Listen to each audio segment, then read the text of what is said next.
एक गांव में एक बुढ़िया रहती थी। उसका एक पोता था और उसका नाम था सुमेध। उस बुढ़िया का सपना था कि उसका पोता सुमेध बहुत बड़ा डॉक्टर बने और सुमेध भी यही चाहता था कि वो भी अपनी दादी का सपना पूरा करे। इसलिए बुढ़िया सुमेध को अच्छी पढ़ाई के लिए शहर भेज देती है। सुमेध भी बहुत लगन से पढ़ाई करता था और वो भी अपनी कक्षा में प्रथम आता था। जब अपनी सारी पढ़ाई करके घर वापस आता है तो उसे पता चला कि दुनिया में एक महामारी फैली हुई है और वो महामारी थी कोरोना वायरस, जिसने दुनिया में बहुत लोगों की जान ले रखी थी। ये बात जानकर सुमेध बहुत चिंतित हो गया। उसे ये चिंता थी कि कहीं उसकी दादी को ये बीमारी ना पकड़ ले और दूसरी ओर उसको ये डर था कि कहीं ये बीमारी उसके गांव वालों को ना खा ले। अरे नहीं, अगर ये बीमारी मेरे गांव वालों को खा गई तो मेरी दादी तो बूढ़ी भी हैं। उनके अंदर तो इतनी ताकत भी नहीं है कि वो इस बीमारी को झेल पाए। जब वो अपने गांव में वापस पहुंचता है तब वो देखता है कि उसकी दादी को कोरोना वायरस हो चुका था और सुमेध बहुत डर जाता है। ये तुम्हें क्या हो गया दादी? नहीं बेटा, तुम मेरे पास मत आना, मुझे कोरोना हो गया है। तुम मेरे पास आए तो तुम्हें भी हो जाएगा। और फिर सुमेध अपनी दादी को अस्पताल में भर्ती कराकर उनका इलाज करने लगा और उसके मन में लगन बैठ गई कि अब वो गांव के किसी भी व्यक्ति को कोरोना वायरस से मरने नहीं देगा। पर अफसोस, वो अपनी दादी को ही नहीं बचा पाता और फिर उसकी दादी का देहांत हो जाता है और सुमेध बहुत दुखी होता है। हे भगवान, ये क्या हो गया? नहीं, अब मैं किसी और के साथ ऐसा नहीं होने दूंगा। अब मैं गांव वालों का बहुत अच्छे से इलाज करूंगा। हाँ, बहुत अच्छे से। फिर एक दिन जब वो अपनी खांसी जुकाम से परेशान हो जाता है तो फिर वो अपना कोरोना टेस्ट करवाता है और उसकी टेस्ट रिपोर्ट में लिखा होता है कि वो कोरोना की बीमारी की चपेट में आ चुका है। सुमेध इस बात को जानकर बहुत दुखी हो जाता है। हे भगवान, अब इस बीमारी ने मुझे जकड़ दिया। अब अपने मरीजों का कैसे इलाज करूंगा मैं? धीरे धीरे उसकी हालत और बिगड़ती जाती है। जब वो एक बार रात को अस्पताल में ही रुका हुआ होता है तभी उसे चक्कर आने शुरू हो जाते हैं और फिर उसे सांस लेने में दिक्कत होने लगती है और फिर उसकी वहीं पर मौत हो जाती है। अरे, ये क्या हो गया? मैं भूत क्यों बन गया? अब मेरा गांव वालों को ठीक करने का सपना पूरा कैसे होगा? अब मैं क्या करूं? सुमेध के भूत को इस बात की वजह से तृप्ति नहीं मिल पाती। ये कैसा भूत? अगर तुम हमें मारोगे नहीं तो फिर तुम भूत कैसे हो?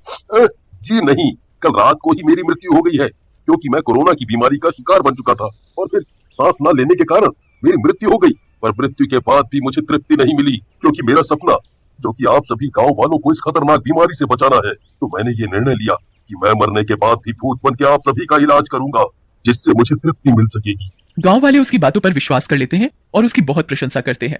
वाह भाई, क्या भूत हो तुम! तुम्हारी बातें सुनकर मन को शांति मिल गई।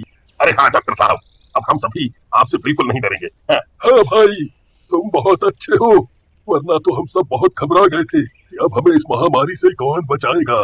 शुक्र है तुम अब भी हमारी मदद करना चाहते हो। हाँ भाई, जय हो तुम्हारी। मैं भी बहुत खुश हूँ ये जानकर कि आप सब भी मेरा पूरा साथ दे रहे हैं। अब मैं आपसे वादा करता हूँ कि हम सब मिलकर इस कोरोना वायरस बीमारी को गांव से भगा देंगे। हाँ डॉक्टर साहब, हम सब आपके साथ हैं। आप जो बोलोगे हम वैसा ही करेंगे। मुखिया जी, अब तो गांव में ये घोषणा करवा ही दीजिए। महामारी इतनी बढ़ चुकी है कि लोगों का बाहर रहना खतरे से खाली नहीं है और सबको मास्क लगाना अनिवार्य है। जैसा आप कहें, मैं अभी पूरे गांव में ये बोल देता हूँ। इसलिए वो गांव के मुखिया से बात करके गांव में क्वारंटीन करवा देता है और फिर सभी गांव वाले मास्क लगाने लगे। बूढ़े से बच्चे तक मास्क की जरूरत समझ चुके थे। तभी एक और समस्या आ जाती है। सारे गांव वाले सुमेध के भूत से मिलने जाते हैं। अरे सुमेध भाई, आपसे बहुत जरूरी बात करनी थी। अरे हाँ, बोलिए ना, क्या बात है? हम तो आपसे बिना किसी डर के इलाज कराने आ सकते हैं, पर हमारे बच्चे आपके इस रूप से डर जाते हैं। हाँ भाई जी, ये सही कह रहा है। हमारे बच्चे तो डर के मारे आपसे इलाज ही नहीं कराने आते। हाँ भाई जी, अब तो आप ही कुछ कीजिए। ऐसे तो हमारे बच्चे डर के मारे इलाज ही नहीं करवाने आएंगे और उनकी बीमारी और बढ़ जाएगी। कुछ कीजिए। अच्छा ठीक है, मैं कोशिश करता हूँ। और बताइए, आप सभी ध्यान से तो चल रहे हैं ना? मास्क लगा के रखिएगा, सैनिटाइजर इस्तेमाल करते रहिएगा और हाँ, कोई भी तकलीफ हो तो आइएगा मेरे पास। का एक हल है मुखिया जी। अरे बताइए ना, क्या हल सोचा है आपने? देखिए, मुझसे बच्चे ना डरें, इसके लिए मुझे उनका इलाज करते समय किसी इंसान के शरीर की जरूरत है। पर अरे हाँ हाँ, बताइए ना, क्या हुआ? क्या पर मुखिया जी, ऐसा कौन सा जिंदा दिल इंसान है जो मुझे अपना शरीर देगा? नेकी और पूछ पूछ, आप हमारा शरीर ले लीजिए। ये गांव वाले हमारी प्रजा की तरह हैं, इसलिए मैं अपना शरीर गांव वालों की मदद करने के लिए आपको समर्पित करता हूँ। शुक्रिया मुखिया जी, आप सच में बहुत अच्छे इंसान हो। मैं तो कहता हूँ सारे गांवों को आपके जैसा मुखिया मिलना चाहिए। फिर सुमेध का भूत मुखिया जी के अंदर घुस जाता है और फिर वो गांव वालों के बच्चों का बेफिक्र इलाज करता है और गांव वालों के बच्चे भी नहीं डरते उससे। फिर गांव वाले सुमेध के भूत की बात मानते मानते कोरोना वायरस बीमारी को गांव से दूर कर देते हैं और फिर वो गांव कोरोना वायरस मुक्त हो जाता है।